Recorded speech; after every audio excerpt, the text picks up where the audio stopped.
बिस्मिल्लाहिर्रहमानिर्रहीम। अस्सलाम वालेकुम नाज़रीन, लाइव डॉक्टर शाहिद मसूद के साथ मैं हूं नायला अली। नाज़रीन, वज़ीर आज़म शहबाज शरीफ साहब ने सदर मुमलिकत आरिफ अलवी साहब को जवाबी ख़त लिखते हुए कहा कि इंतज़ामी उमूर पर वज़ीर आज़म सदर से मुशावरत का पाबंद नहीं, जबकि मरीम नवाज साहिबा आज कहती हैं कि फौरी इलेक्शन का मुतालबा इसलिए किया जा रहा है कि अक्टूबर में नया चीफ जस्टिस होगा।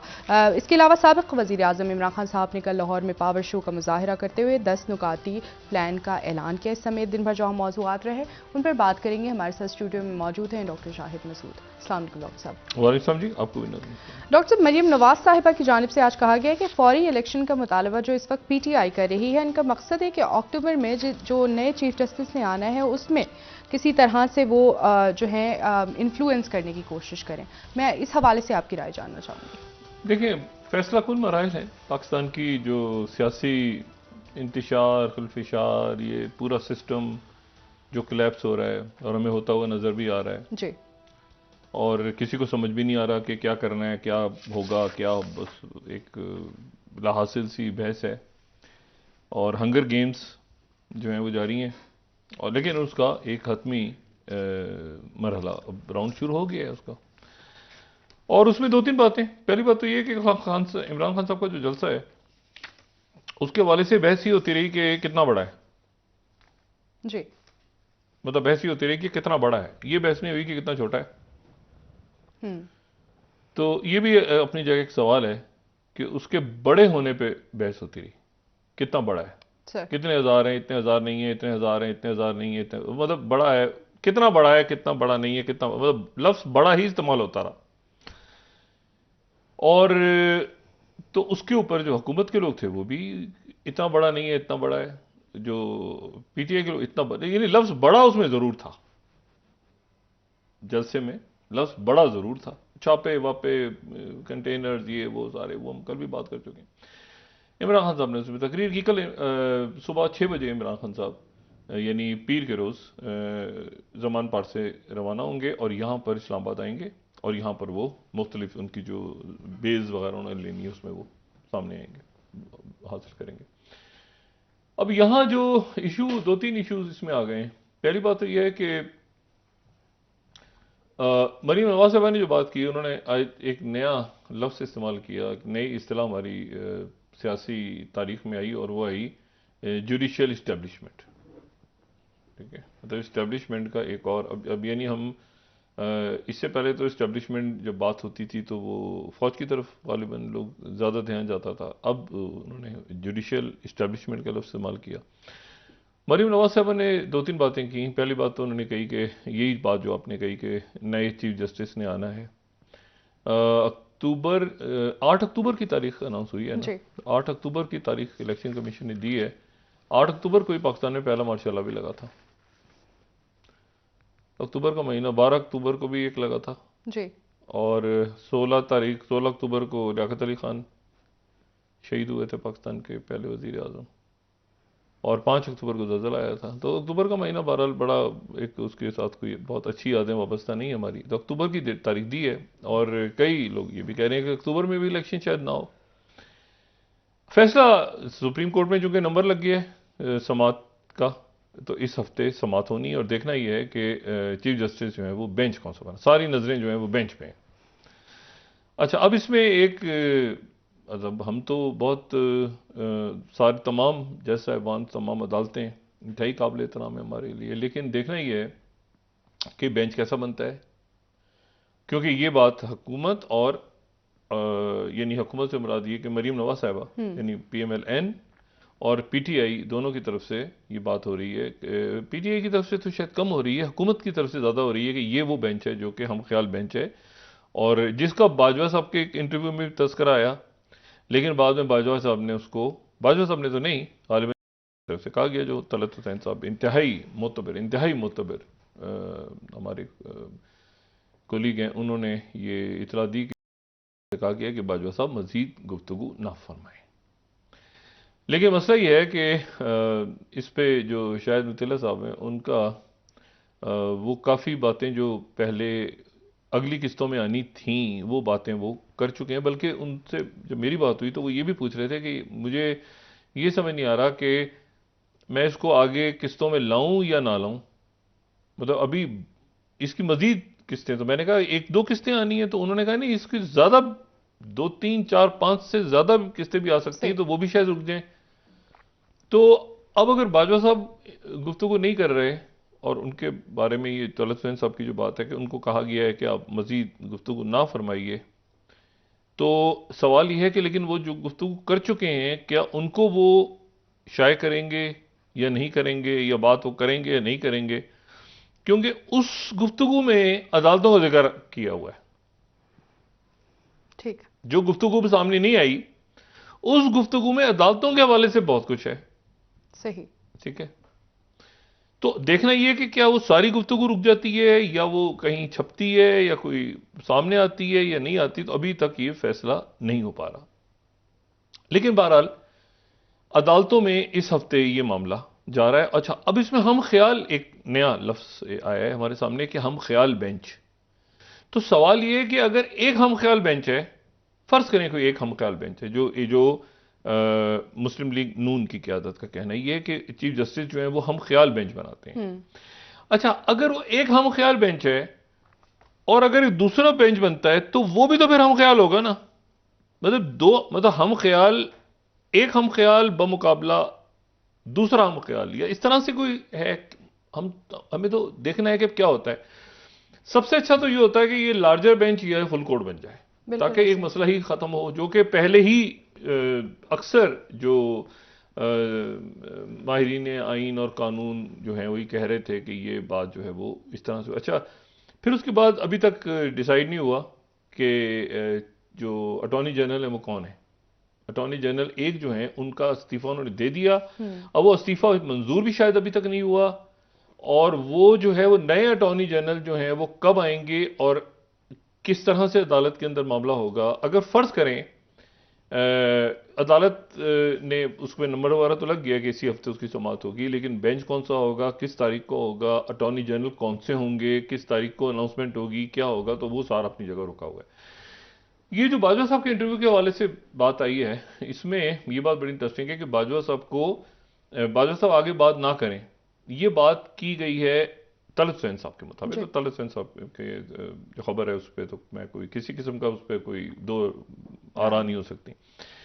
तलत हुसैन साहब ये कहते हैं कि जीएचक्यू की तरफ से कहा गया, क्योंकि जीएचक्यू को कॉन्टैक्ट किया वज़ीर आज़म हाउस ने और तशवीश का इजहार किया, तो जीएचक्यू ने फिर कहा कि बाजवा साहब ना दें, वो गुफ्तगू ना करें।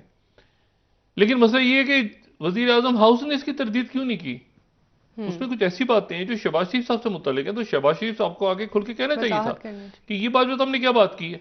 ये बाजवा साहब ने क्या बात की है कि मुझे बुला लिया घर पे उन्होंने, या मैं जो अल्फाज उनके लिए इस्तेमाल किए हैं बाजवा साहब ने, तो वो तो शहबाज शरीफ साहब को वजाहत करनी चाहिए थी उस बात की। तो वो वजाहत कहीं गोलमोल हो गई, वो वजाहत हुई नहीं कि वो क्या हुआ। मतलब ये हुआ कि बस वो रुक गया, वो आगे सिलसिला रुक गया बाजवा साहब का, लेकिन उसकी तरदीद नहीं हुई।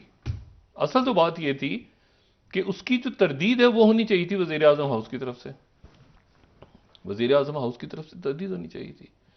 अब अच्छा, एक बात तो ये होगी, दूसरी बात ये है कि देखें, मैं तो इतनी सख्त ही नहीं रखता कि इतनी बड़ी कोई बात कर सकूं, लेकिन जो हमारे दूसरे कोलीग्स हैं जो बहुत माशाअल्लाह ज़बरदस्त उनके पास इतलात भी होती हैं और हिम्मत और हौसला भी होता है बात करने का, वो कह देते हैं बात।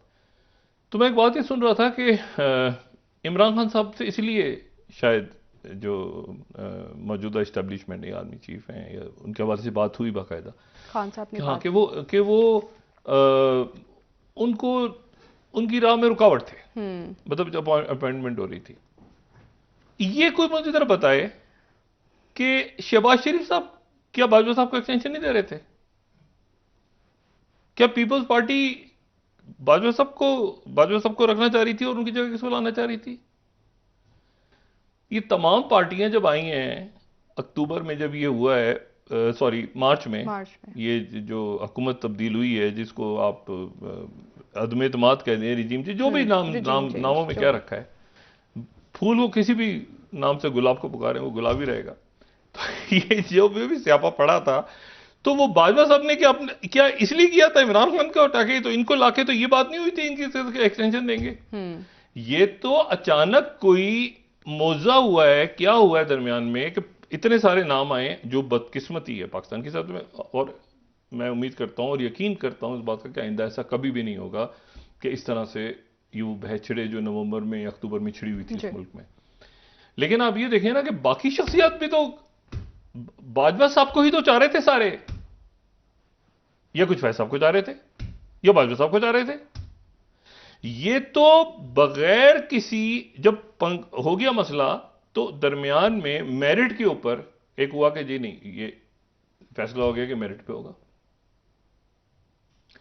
तो इसमें ये जितना सेटअप है, ये मौजूदा सेटअप है, इसीलिए तो बात नहीं करते ना बाजवा साहब के बारे में। बाजवा साहब ने नहीं तो ये सारा हुआ है ना, जो बाजवा साहब थे ना उस वक्त। तो अच्छा, फिर इमरान खान साहब के एक सवाल इमरान खान साहब को उसका जवाब देना है। देखिए वो जवाब नहीं देंगे इमरान खान साहब। सवाल कौन सा है सर? वो एक्सटेंशन क्यों दे रहे थे बाजवा साहब? जी वो ये कह चुके हैं। देखें वो एक्सटेंशन क्यों दे रहे थे बाजवा साहब को? क्या इमरान, ये जो सारी बातें हो रही हैं कि बाजवा साहब उधर मिले, वजीर आजम हाउस, ईवान सदर में मुलाकात हुई, ये हुआ वो हुआ, इसकी तरदीद तो कहीं से नहीं आ रही ना। इमरान खान साहब ने भी कल सवालात उठाए बाजवा साहब के सामने। हुकूमत तो खामोश हो गई, बाजवा साहब ने बात ही नहीं की। सवाल यह है कि क्या बाजवा साहब सही कह रहे हैं या गलत कह रहे हैं, ये सवाल है। सवाल यह है कि क्या वो दुरुस्त कह रहे हैं या गलत कह रहे हैं, ये सवाल नहीं है कि वो चुप हो जाए, उनको चुप करा दिया जाए। बस वो ये बात बताई जाए कि इमरान खान साहब उनको एक्सटेंशन क्यों दे रहे थे, नंबर 1। दूसरी, क्या ये पूरा सेटअप जो आया है ये बाजवा साहब को एक्सटेंशन देने के वादे पे नहीं आया है।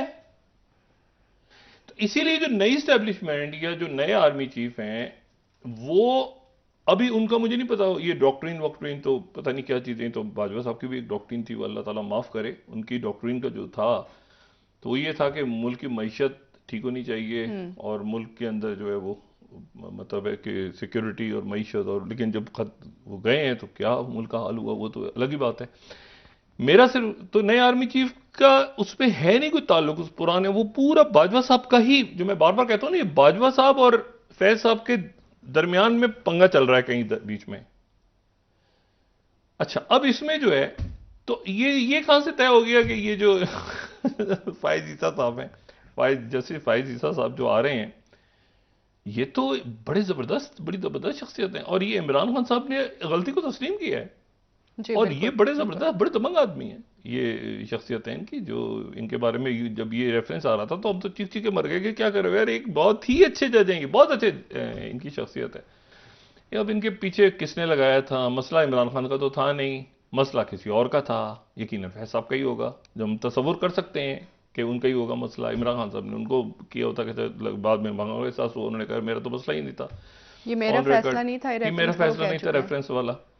और फिर सारा सोशल मीडिया पूरी उनकी फाइज साहब का जो हुआ सारा मामला, तो वो इसका मतलब है कि जो फाइज साहब के साथ भी जो कुछ हुआ वो इमरान खान साहब उसमें शेयरिंग में फैसला भी कर रहे थे सारा।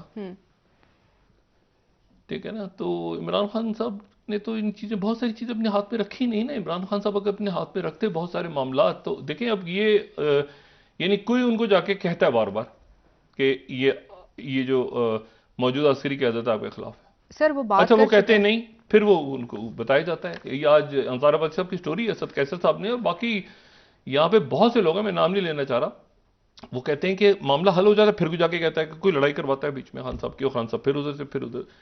तो खान साहब जो है, लेकिन बहरहाल इशू ये है कि मामला चला गया अदालत में, और इलेक्शन कमीशन जो है, अच्छा यहाँ एक और मसला भी तो है ना, इलेक्शन कमीशन जो आज सिचुएशनर छपा हुआ है डॉन में, ये बड़ी स्टोरी जो हमारी लास्ट स्लाइड है गालिबन, उसमें इलेक्शन कमीशन ऑफ पाकिस्तान जो है उसने डॉन के नुमाइंदों से बात की है, डॉन के, और उन्होंने कहा है कि हम इस बात पे हमारे अंदर परेशानी है कि ये केयरटेकर को एक्सटेंशन कैसे मिलेगी, केयरटेकर सेटअप को एक्सटेंशन कैसे मिलेगी। तो शायद आइन से तजावुज कहीं कर गए, हम खुद भी, हमारे अंदर ये एहसास है कि अगर मामला अदालत में जाता है pose delay sparks debate over caretaker terms. ये इसमें इलेक्शन कमीशन के हवाले से ही पूरा छपा हुआ है कि इलेक्शन कमीशन के अंदर भी इस पर अख्तलाफ पैदा है मुख्तलिफ अराकीन में। और दूसरी जो बात है वो ये है कि IMF का मसला अपनी जगह अटका हुआ है। IMF की ये जो शराइत हैं, ये जो आज इसाक डार साहब ने कहा है कि आने वाले चंद आने बहुत जल्द हो जाएगा। ये बहुत जल्द, मेरे ख्याल में अक्टूबर से काफी दफा कह चुके हैं। उन्होंने कहा बहुत जल्द हो जाएगा। और उसमें जो भी बात होती है सब्सिडी देने की, तो उस पर IMF वजाहत करती है कि नहीं आप नहीं दे सकते, बरादर ममालिक की तरफ से बात नहीं हो रही।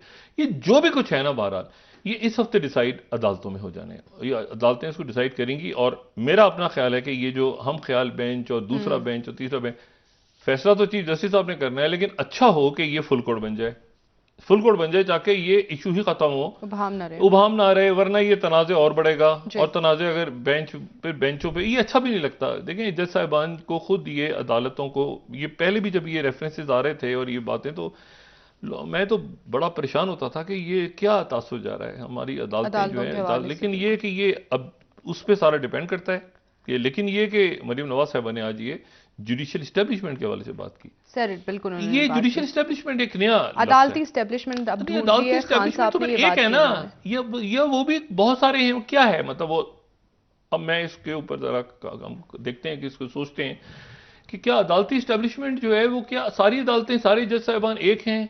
तो फिर वो जज साहिबान जो हैं, फिर वो तो फिर उसके फाइज साहब भी उसका हिस्सा है, बंदियाल साहब भी। क्या है ये जुडिशियल एस्टेब्लिशमेंट? वो गालिबन उसने इसलिए कहा कि वो अदालतों से रिलीफ मिल रहा है, तो फिर कौन सी अदालतों से मिल रहा है, कौन से नहीं मिल रहा, ये फिर एक अजीब सा है। इस हफ्ते क्लियर होगा मरीम नवाज साहिबा भी क्या कहना चाह रही हैं, वो भी इस हफ्ते क्लियर होगा। नवाज साहिबा ने कहा कि फौरी इलेक्शन जो है वो हो जाने चाहिए और इंतखाबाती मसाइल का हल है। इंतखाबाती मसाइल का हल है, लेकिन मसला ये है ना कि वो इंतखाबात, तो फिर ये इलेक्शन कमीशन का जो सारा डिसीजन है, अब इसको अदालत किस तरह सुनती है और हुकूमत क्या चाहती है क्या नहीं चाहती। आज बड़ा सख्त जवाब दिया है शहबाज शरीफ साहब ने, वो सदर का जो खत था उसका बड़ा सख्त जवाब किया है। और उन्होंने कहा कि आपने तो PTI का एलामिया जारी कर दिया है। उन्होंने कहा कि आपसे मुशावरत के पाबंद नहीं। अच्छा आपको मैं एक बात बताऊं, 9 सितंबर को खत्म हो रही है टर्म इनकी, सदर की। अगले सदर के इंतखाब तक या तो चेयरमैन सेनेट या आइन के मुताबिक आरिफ अलवी साहब भी कंटिन्यू कर सकते हैं। अच्छा जी, ये चेयरमैन सेनेट, ये नहीं कि सदर चले गए तो नया आ गए, वो चुनाव हुए, एक नया फड्डा है। आरिफ अलवी साहब की टर्म खत्म होने के बाद, इसमें जरा कॉन्स्टिट्यूशन एक आदमी में छेड़ते हैं, एक नया फड्डा है। आरिफ अलवी साहब की टर्म खत्म होने के बाद जो है, अगर ये असेंबली और हाउस पूरा नहीं होता, देखिए ना, वो तो पंजाब असेंबली, बाकी असेंबली मौजूद है, तो फिर क्या होगा? क्या नया सदर आएगा या अगले सदर आने तक ये कहां कंटिन्यू कर सकते हैं? जरूरी नहीं कि चेयरमैन सेनेट आए।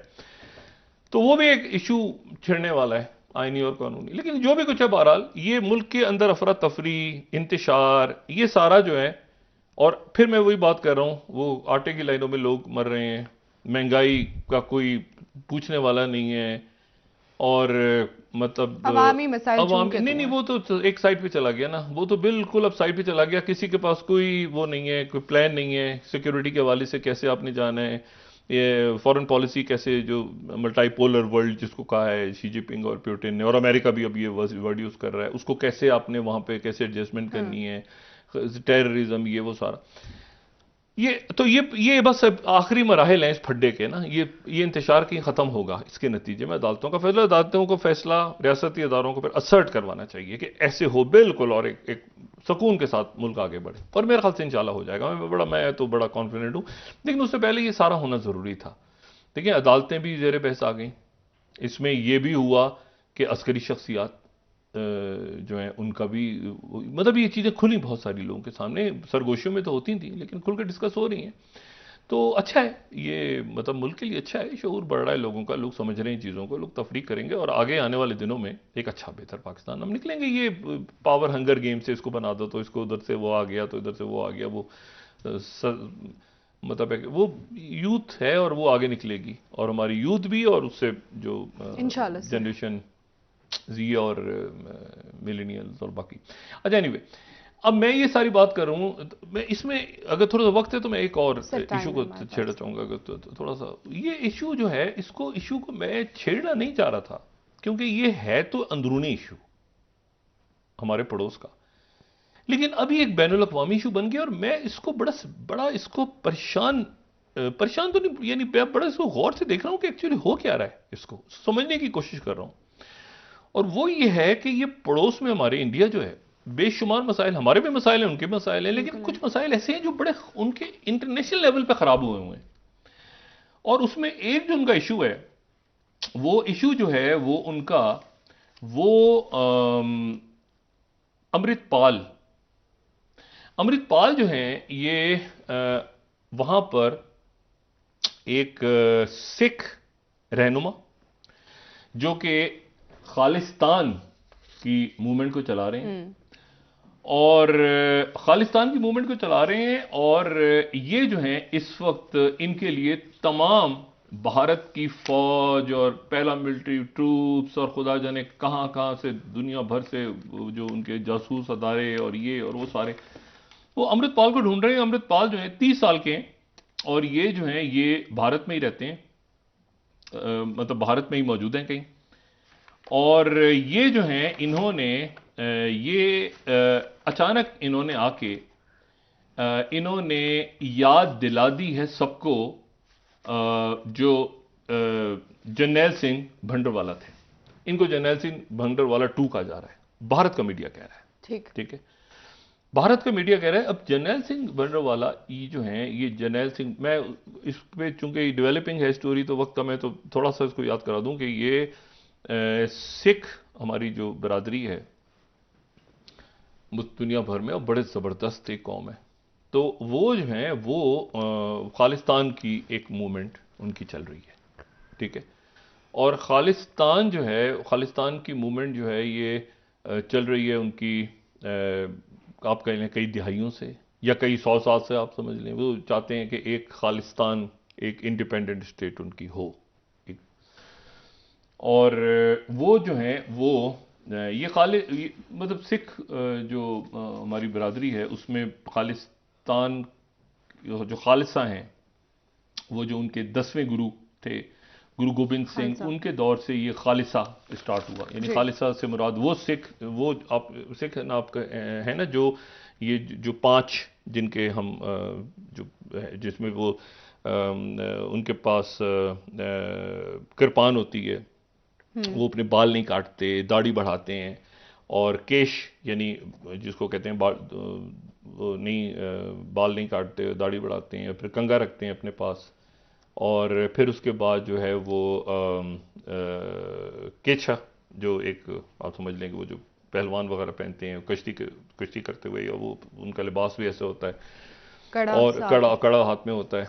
तो ये वो जब मुग़ल दौर में या उससे आगे पीछे जब वॉरियर्स, जब उनके गुरु जो हैं उनके मुख्तलिफ जंगों के अंदर वो इन्वॉल्व हुए थे, तो तब ये उस वक्त उनके ये तब से ये स्टार्ट हुआ था ये सिलसिला, उससे पहले नहीं था। तो गुरु नानक का थोड़ा सा फलसफा डिफरेंट था, लेकिन उसके बाद जब इन्होंने तलवार उठाई, क्योंकि लड़ाइयाँ शुरू हो गई थी, तो उसके बाद तो अभी भी बहुत सारे जो हैं वो खालिस्तान यानी खालसा को फॉलो करते हैं। सिख बहुत सारे इस ड्रेसिंग्स को या इस सारे इसको फॉलो नहीं करते। एनीवे, इसको आप साइड पे छोड़ दें। असल इशू ये है कि ये खालिस्तान जो जर्नैल सिंह भंडरवाला, ये बड़ी तल्ख यादें हैं ये पूरे खित्ते में। और जर्नैल सिंह भंडरवाला ये जो हैं ये 1984 में, यानी 78 से लेके आप 84 तक आ जाएं, 83, 82, तो यहाँ पर जनाब ये गोल्डन टेम्पल के अंदर जो फिर ऑपरेशन ब्लू स्टार, जो कि एक बहुत एक आप समझें कि खूनी ऑपरेशन हुआ, और खूनी ऑपरेशन हुआ, और डिटेल में नहीं जा रहा मैं, सिर्फ अभी करंट सिचुएशन पे आना है, सिर्फ थोड़ा सा जितना हमें याद है, थोड़ा सा ये पड़ा हुआ है सारा। तो ब्लू स्टार ऑपरेशन हुआ, और उसमें ये हुआ जून में, और उसमें दाखिल हुए, इंदिरा गांधी का दौर था।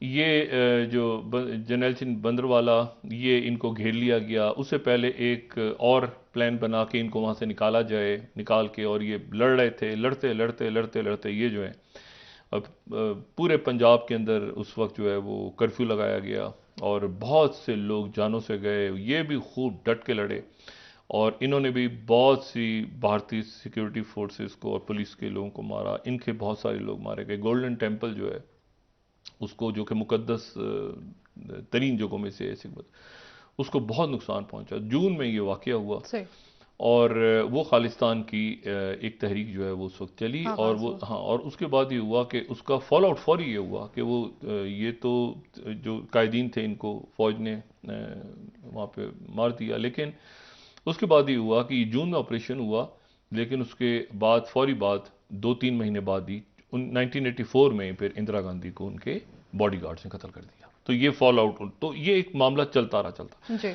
अब ये हुआ कि जो किसानों की मूवमेंट शुरू हुई ना, ये किसान आए पंजाब में, तो उस वक्त जो है वो वहां पर पंजाब में ये हुआ कि दीप सिद्धू एक बड़े यंग से नौजवान उस मूवमेंट में नजर आए। अभी हम डिस्कस करते नहीं पंजाब की, बिल्कुल ये दीप सिद्धू जो है ये फिल्म स्टार थे, फिल्म स्टार यानी रोल वगैरह यंग से बड़े जबरदस्त थे, और ये धर्मिंदर के साथ, धर्मिंदर की जो एक मारूफ अदाकार हैं उनकी फिल्मों में भी प्रोडक्शंस में काम करते रहे, और जो सनी देओल उनके साहबजादे हैं उनकी जो कैंपेन थी 2019 की बीजेपी की, उसमें भी ये साथ थे। सही। लेकिन जब किसानों की मूवमेंट चली तो ये उसमें आगे आ गए, और इन्होंने आके जो है वो ये बहुत जगहों पे नजर आए, यंग बहुत ज्यादा, और कई जगहों पर इन्होंने खुल के बात करनी शुरू की, ये गाने वगैरह बड़े लाइव, बड़ा अच्छा सा ये नौजवान। और फिर इसका जो है ये कार एक्सीडेंट में इनकी डेथ हो गई अचानक। अच्छा, वो कार एक्सीडेंट में डेथ हुई तो वो भी अभी तक सवालिया निशान है कि कार एक्सीडेंट में डेथ हुई, क्या हुआ, लेकिन वो एक बड़े आप समझेंगे बड़े शकों को शुबात उस पर खड़े हुए। और उसके बाद ये हुआ कि अमृतपाल जो हैं, ये अमृतपाल उनके साथी, उनके दोस्त, इसी जो किसान तहरीक के दौरान ही जब ये आगे मामला बढ़ा तो वो जो है वो उसमें आगे आ गए, और उसमें जो है वो आगे आए और उन्होंने आके इसमें एक बड़ा अहम रोल प्ले करना शुरू कर दिया। और उसमें जो है वो वारिस पंजाब दे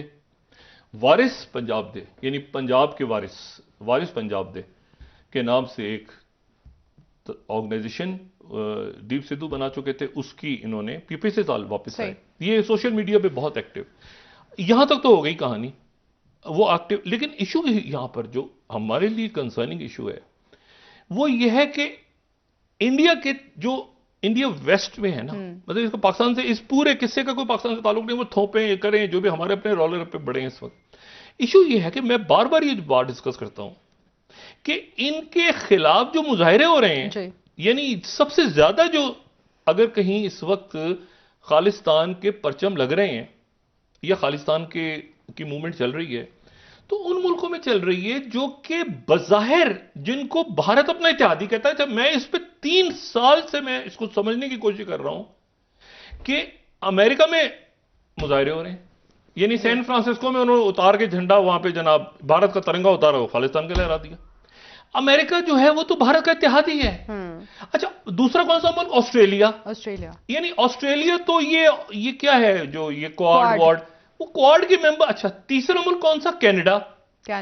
यानी भाई बर्तानिया, अमेरिका, कनाडा, ये ऑस्ट्रेलिया, ये कोई अरब मुल्कों में नहीं हो रहा। तो कंसर्न देखें, इसको मैं इसलिए हम डिस्कस भी ना, मैं उनकी इंटरनल पॉलिटिक्स से बढ़ के, चूंकि इंटरनेशनल मामला है ना, कहीं अदानी ग्रुप आता है तो वो भी वैसे आता है, कहीं उनके ऊपर ये खालिस्तान की मूवमेंट चल रही है और बड़ी स्ट्रांग चल रही है, इतनी स्ट्रांग चल रही है। अमेरिकन आर्टिस्ट उन्होंने कनाडा के सफीर को बुला लिया, उन्होंने बर्तानिया के सफीर को बुला लिया, तलबियां हो रही हैं सबकी, कनाडा के सफीर को भी बुला लिया, कनाडा उसके बर्तानिया को बुला लिया।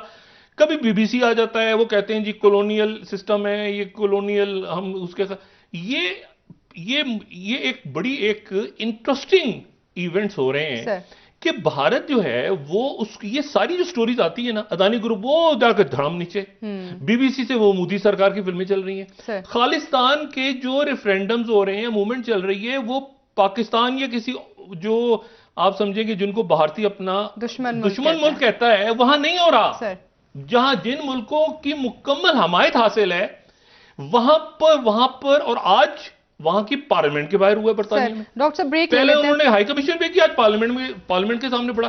तो मैं इसको नहीं अंडरस्टैंड कर पा रहा। एक सवालिया निशान है, ज़ाहिर ताल्लुकात, एक सवालिया निशान वही है, वही पहले दिन से, जिस दिन से चाइना के साथ मसला शुरू हुआ था, और हमने ये बात छेड़नी शुरू की थी इस प्रोग्राम में कि भारत के साथ क्या अमेरिका या वेस्ट है या नहीं है, या नहीं है। ठीक है डॉक्टर साहब, ब्रेक एक ले लेते हैं, वापस आके मजीद आपसे बात ये करेंगे। सारे जो वाकया, ये आपको पता है, जयशंकर हालांकि बड़े कूल आदमी हैं, उनके वजीर खारजा, वो परेशान हो गए पिछले दिनों जब ये पै दर पै शुरू हुआ ना, बीबीसी की डॉक्यूमेंट्री, ये उधर से वो ह्यूमन राइट्स, उधर डेमोक्रेसी, आगे पीछे वो सारा शुरू हुआ, तो वो भी उन्होंने ऑस्ट्रेलिया में बात कर दी थी कि डॉक्टर साहब एक ब्रेक ले लेते हैं, वापस आके सियासी और खिते की मामलात पर मजीद बात करेंगे। नाज़रीन, एक ब्रेक, हमारे साथ रहिए।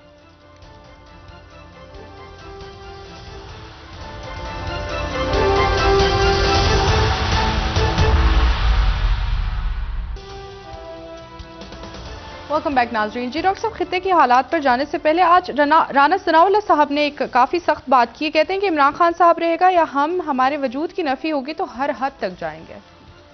बड़ी सख्त बात की है सर, बिल्कुल। मतलब ये तो मतलब एक सियासत में तो ये बात बड़ी अजीब सी है, क्योंकि सियासत में तो पार्लिमानी निज़ाम में तो एक हुकूमत है, एक अपोजिशन है। सर, बिल्कुल।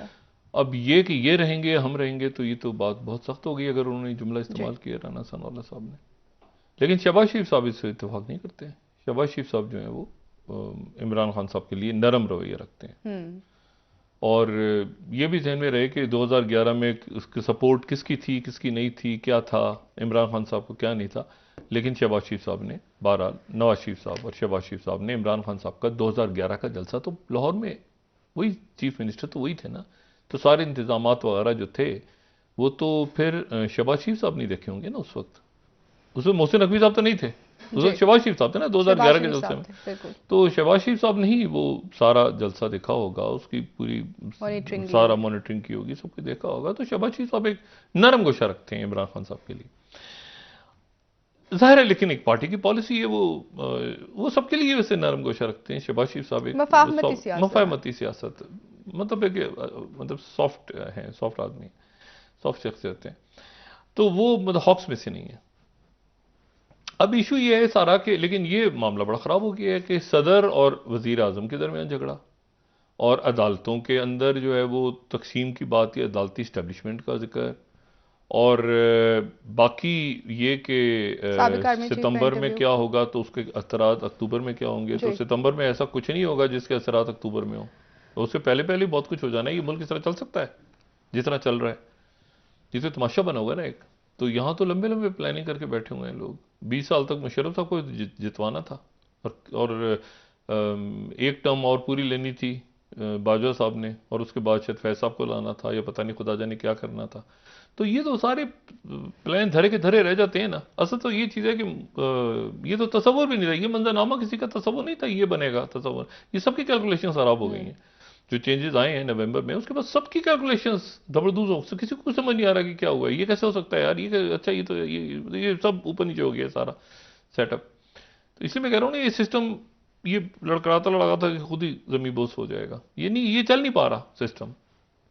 इसको चलाने की कोशिश भी की जाएगी ना, तब भी नहीं चल पाएगा। स्टैब्लिशमेंट आगे वो तो, मतलब ये चल नहीं है ही नहीं ना, एक चीज़ ही नहीं है। मतलब उसकी कोई कुछ, ये ह्यूमन राइट्स की वायलेशन अगर हो रही हैं, अगर मिसिंग पर्सन हैं, अगर ये है वो है, कह रहे हैं, मतलब ये इस तरह हो नहीं सकता ना। पॉलिटिकल पार्टी ने आगे आना तो है ना इलेक्शन लड़ने, या बिल्कुल ही तहलील हो जाना है हवा में इन सारी पार्टियों ने, ऐसा तो नहीं ना। तो उनकी पार्टियों की देखें ना, पीपल्स पार्टी है, कल को अब शहरी रहमान साहब भाई ना, रवानी खर साहब भाई, बिलावल साहब उनसे वो बाहर जाएं और उनसे सवाल हो जाए कि क्या हो रहा है आपके मुल्क में, तो क्या जवाब देंगे? ह्यूमन राइट्स के ऊपर क्या जवाब देंगे? ठीक है ना। तो जो मैंने कल भी बात की थी कि उनको जवाब देना है दुनिया को कि भाई ऐसे नहीं, ऐसे हो रहा है सारा, तो सारा मलबा। लेकिन चूंकि नून ने अपने सर पे ढोल संभाला हुआ है, इसलिए वो संभाला हुआ है। अल्लाह खैर सल्ला, वो कैसे निकलते हैं इससे, अब ये देखना है। लेकिन मैंने आपसे कहा ना कि ये अब ये बस फाइनल है जो भी मामला हैं सारे। अच्छा, इसमें एक बात मैं आपको और बताऊं, ये अभी मैंने बात की ना कि खालिस्तान के हवाले से, ये अमृतपाल जो हैं ये कहीं भारत में ही हैं, और ये बड़े कमाल की बात है। और मैं बड़ा उनके आज मीडिया देख के, ये देखे ना, ये टाइम मैगजीन जैसे कह रहा है, जो सेकंड स्लाइड है, India's man hunt for a hard line Sikh leader leads to internet shutdown and global protest पूरी दुनिया में। अब ये मगरबी मीडिया कह रहा है, मैं या ग्लोबल टाइम्स को या और किसी को तो कोट ही नहीं कर रहा।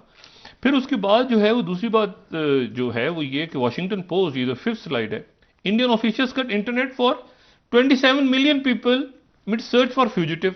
अच्छा, फ्यूजिटिव कौन फिर उसमें? अमृतपाल सिंह। अच्छा, ये बात मैं यहाँ पे बताता चलूं कि जो 10वें गुरु थे ना, जो 10वें गुरु आए गोबिंद सिंह, जिन्होंने जहां से ये लफ्ज निकलता है खालसा का, जी, वहां से फिर सिंह का लफ्ज भी आता है। अच्छा, उससे पहले सिंह नहीं इस्तेमाल होता था लफ्ज, यानी गोविंद रॉय नाम था उनका। जब वो खालसा को उन्होंने ये एक नया फलसफा दिया ना खालसा का, तो उसके बाद ये सिंह का मतलब होता है शेर। तो 9वें गुरु तक या उससे पहले जो है ना, वो सिंह का लफ्ज नहीं है, सिंह गोविंद का है। हाँ वो, हाँ मतलब गोविंद रॉय नाम था उनका, गुरु गोविंद रॉय। ठीक। तो जब वो खालसा का फलसफा आया सामने और ये तय हुआ कि लड़ना है, लड़ाई करनी है, जंगों में मुकाबला करना है, तो फिर तो सिंह का मतलब होता है शेर। ठीक। तो उसके बाद वो गोविंद सिंह हुए। तो इसीलिए जो सिंह हमें नजर आता है ना लफ्ज लिखा हुआ, जो हमारी सिख बरादरी की, तो वहां से स्टार्ट होता है ये। मैं इसमें करेक्शन कर लूंगा अगर कोई इसमें कुछ तस्हीह कर दे, लेकिन जितना मैंने पढ़ा। और उसमें एक बात और बड़ी इसी तरह से कौर, जो खवातीन के लिए लफ्ज कौर इस्तेमाल होता है ना, ये वहां से इस्तेमाल होता है। ठीक। वहां शहजादी, तो ये वहां से ऑनवर्ड से स्टार्ट होता है। सही। अच्छा, तो ये वॉरियर्स या फाइटर्स, या आप समझ रहे हैं कि एक अपनी कौम के मुहाफिज। अच्छा, जो खालिसा का लफ्ज है ना अपनी जगह, इसको कई लोग कहते हैं कि ये अरबी लफ्ज खालिस है ना, खालिस यानी प्योर, वहां से ये निकला है खालिसा। सही। anyway, तो अब खालिस्तानी इंडिया में शोर खप पड़ी हुई, खालिस्तानी कहां से आया खालिस। तो ये, लेकिन ये मैटर तो अपनी जगह चल रहा है, वहां पे ये तहरीक चल रही है और साल से चल रही है। वो उस वक्त जब उन्होंने उठाया था ये खालसा का, ये तो 10वें गुरु, तो उस वक्त से है ना, ये 40 की दहाई में, 50 की दहाई में पुराना, कि यहां पे अलग रियासत होनी चाहिए। इशू ये है कि इसको वो ममालिक सपोर्ट कर रहे हैं। मैं फिर वो बात कह रहा हूं दोबारा, जिसको मैं समझने की कोशिश कर रहा हूं, जो कि बजाय इंडिया के इत्तेहादी हैं। भाई, अदानी ग्रुप को किसने गिराया है? चाइना ने गिराया, अमेरिका, बीबीसी में फिल्म चली है, वो आपको सीजीटीएन पे चल रही है। सर ब्रेक एक ले लेते हैं। इंडिया को समझ नहीं आ रहा कि आपके साथी कौन है और मैं भी समझने की कोशिश कर रहा हूं कि वो क्यों नहीं समझ पा रहे। सर यानी वो समझे तो फिर हमको समझे या ना, फिर समझ के खामोश है, जिस तरह चाइना के मामले पर खामोश है। एक कंफ्यूजन है ना, हम भी वो कुछ वजाहत करें तो हमें भी समझ में आया कि भाई क्या हो रहा है। ठीक है डॉक्टर साहब, इत्तेहादी हैं तो फिर सपोर्ट कैसे कर रहे हैं? ब्रेक ले लेते हैं, वापस आके बात करेंगे मजीद। नाज़रीन, एक ब्रेक हमारे साथ रहिए।